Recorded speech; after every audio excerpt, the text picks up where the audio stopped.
پاکستان اور پاکستان سے باہر رہنے والے تمام دوستوں کو سلام۔ آج ایک بار پھر پاکستان کے سیاسی منظرنامے کی بات کریں گے۔ عمران خان حکومت نہ چاہتے ہوئے بھی عمران خان ہو جاتی ہے۔ دن بھر ٹی وی کی اسکرینوں پہ انہی کے حوالے سے خبریں چلتی ہیں۔ کبھی وہ توہین عدالت کیس میں عدالت میں پیش ہو رہے ہیں اور کبھی دہشت گردی، اور یہ بھی کتنے ایک شرم کی بات ہے کہ ایک سابق وزیر اعظم کو دہشت گردی کے الزام میں بننے والی جوائنٹ انٹروگیشن ٹیم کے سامنے پیش ہونا پڑا، جیسے کئی افراد کا انہوں نے قتل کیا ہو۔ لیکن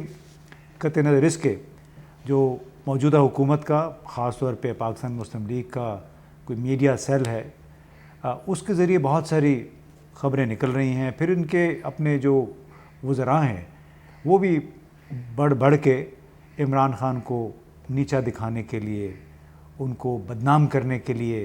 ان کے خلاف نفرتیں ابھارنے کے لیے ہر روز طرح طرح کے بیانات دیتے رہتے ہیں۔ تازہ ترین مثال مسلم لیگ کے جو مرکزی رہنما ہیں جاوید لطیف صاحب،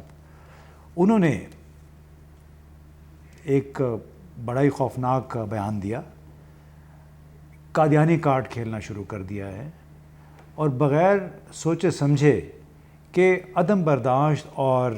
فرقہ واریت کے شکار معاشرے میں آپ ایسی بات کر کے حاصل کیا کرنا چاہتے ہیں، اس کا انجام کیا ہوگا، جو آگ اس سے لگ سکتی ہے اس کی لپیٹ میں آپ خود بھی آ سکتے ہیں۔ تو دیکھتے ہیں جاوید لطیف صاحب نے کہا کیا دراصل۔ نیا پاکستان جب اس نے بنایا تو کیا کراچی میں قادیانیوں کا ہر یونٹ متحرک نہیں ہوا تھا؟ کیا یہ محض اتفاق تھا؟ اور کیا ایک پروفیسر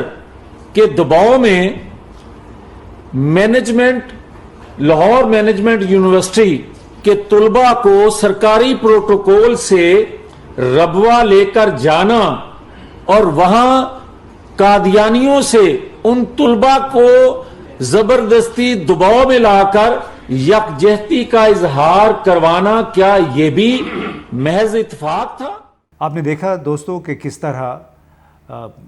کراچی میں اور پاکستان میں ہونے والے کچھ واقعات کا تانا بانا انہوں نے عمران خان کے ساتھ جوڑنے کی کوشش کی۔ اب اس کے بعد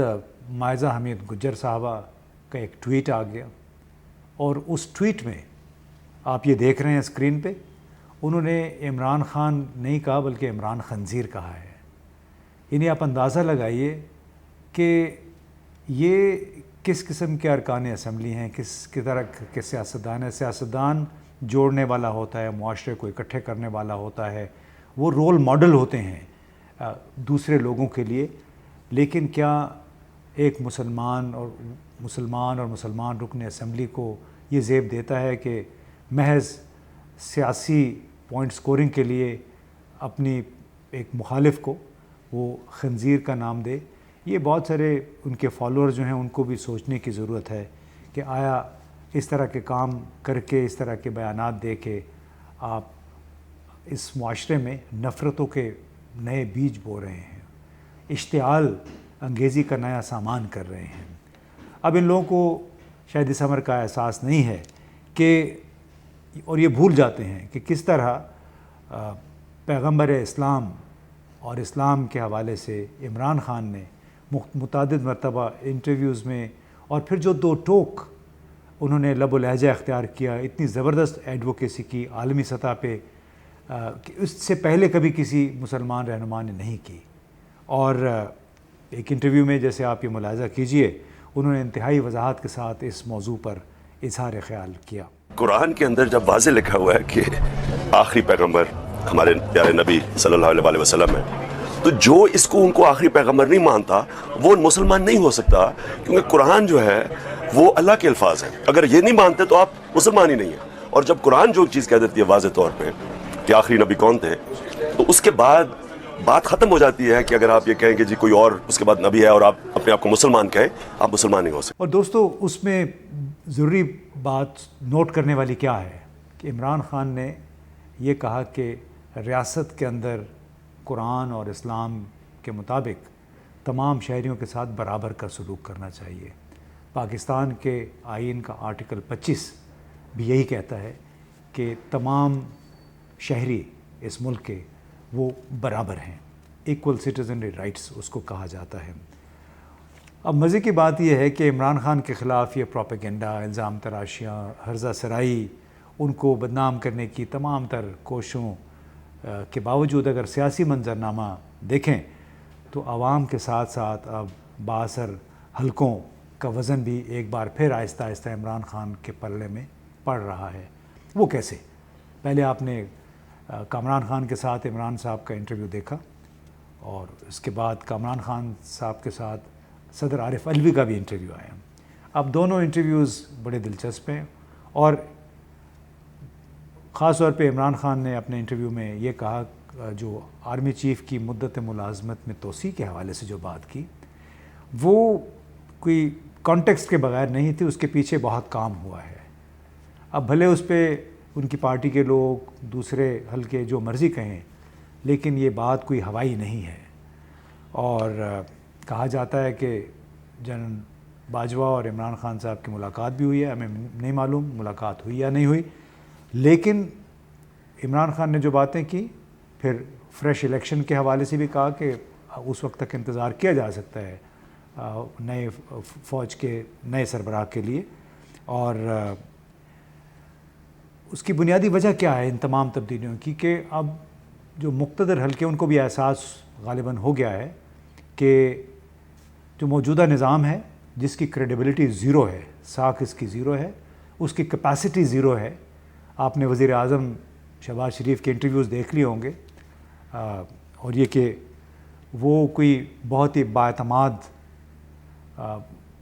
लीडर के तौर पे सामने नहीं आ रहे हैं और उस वजह से शायद जो मुक़्तदर हल्के उनको ये एहसास हुआ कि उनसे गलती हुई है, यानी जो सहूलतकार थे उनको भी शायद अब गलती का एहसास है। इसका वाज़ेह इशारा सदर आरिफ अलवी ने अपने इंटरव्यू में दिया। उन्होंने कहा कि सियासी इस्तेहकाम के लिए अगर निज़ाम एक महीने इधर उधर हो जाए तो उसमें कोई मज़ायका नहीं है। साथ में उन्होंने कहा कि जल्द अच्छी खबर आने वाली है और तमाम फ़रीक़ैन अगर एक छत तले जमा हो जाएँ, जो अब नामुमकिन नहीं रहा है, तो मसाइल का हल निकल सकता है। साथ में उन्होंने कहा कि इस वक्त पाकिस्तान को 3 शदीद बड़े बहरान का सामना है, एक सैलाब है, दूसरा मुआशी बहरान है और तीसरा सियासी बहरान है। और सियासी बहरान को उन्होंने सबसे बड़ा बहरान करार दिया और उसकी बुनियादी वजह यह है कि सियासी अदम इस्तेहकाम की वजह से मईशत बड़े अदम इस्तेहकाम से दो चार हो चुकी है। बेयकीनी है, इन्वेस्टर यहाँ पे नहीं आ रहा है, जो मौजूदा बिज़नेस है वो रुका हुआ है, बाहर से पैसे नहीं आ रहे हैं और स्टेट बैंक ऑफ पाकिस्तान बड़े शदीद मसाइल से दो चार है, लेटर ऑफ क्रेडिट वहाँ पे नहीं खुल रहे हैं। तो ये वो तमाम बातें हैं, ऐसा लगता है जो सबब बनी है इस निज़ाम में कुछ बुनियादी तब्दीली का। और वो तब्दीली अब कब आएगी, बकौल सदर आरिफ अलवी के, अवाम जल्द अच्छी ख़बर सुनेंगे। वो अच्छी ख़बर क्या है हमें नहीं मालूम है, लेकिन उम्मीद ये करनी चाहिए कि वो अच्छी ख़बर पाकिस्तान के लिए, पाकिस्तान के अवाम के लिए अच्छी हो। और दूसरी तो एक बड़ा सवाल ये भी होगा कि अगर तब्दीली का इशारा आ रहा है तो तब्दीली किन तवक्कुआत पे होगी। इमरान खान तो लगता है कि वो वापस आ जाएंगे अगर इंतखाबात में गड़बड़ ना हुई और बड़े अच्छी तादाद में सीटों के साथ वो पार्लियामेंट में दोबारा आ सकते हैं। उनसे तवक्को क्या होगी, क्या वो 18वीं तरमीम के अंदर जो कुछ ऐसे मसाइल थे जिस पे हमारी फ़ौज भी परेशान है और हमारे बहुत सारे सियासतदान भी परेशान हैं, सूबों और मरकज़ के दरमियान कुछ अदम तवाज़ुन पैदा हो चुका है माली मामलात के हवाले से, वसाइल की तकसीम के हवाले से, और क्या इमरान खान से तवक्को होगी कि वो बुनियादी इस्लाहात करें जो हमारी मईशत के लिए ज़रूरी हैं। यानी 19वीं सदी का जो हमारा तरीक़ा हुकूमतकारी है, क्या उससे हम 21वीं सदी की तरफ ट्रांजिशन कर सकेंगे कि नहीं, क्योंकि उसी की वजह से पाकिस्तान में फ़ैसला साजी नहीं हो रही, उसी की वजह से बड़े बड़े प्रोजेक्ट हैं वो ताख़ीर का शिकार होते हैं, उसी की वजह से सूबों और मरकज़ के दरमियान ताल्लुकात कशीदा रहते हैं, उसी की वजह से। और उसमें 18वीं तरमीम का भी हाथ है किसी हद तक कि सूबे अपना हक़ मांगते हैं, माली हुकूक, माली वसाइल उनको मिल जाते हैं, भले उसमें बैरूनी कर्ज़ा भी शामिल हो, लेकिन उसके बाद वो ये कहते हैं कि आपने कर्ज़ा हमने कैसे ख़र्च किया, वो जो आपने पैसे दिए वो आप मरकज़ हमसे नहीं पूछेगा, حالانکہ قرضہ مرکز کو واپس کرنا ہے، تمام قرضے وفاقی حکومت نے واپس کرنے ہوتے ہیں، ذمہ داری اس کی ہوتی ہے، لیکن صوبے کہتے ہیں کہ ذمہ داری ہماری نہیں ہے، اور اسی لیے لوٹ مار کا ایک سلسلہ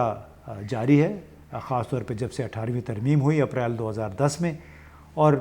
بڑا ضروری ہے کہ کس طریقے سے توازن پیدا کیا جائے اور حقوق کے ساتھ ساتھ ذمہ داری کا بھی تعین کیا جائے صوبے اور مرکز کے درمیان۔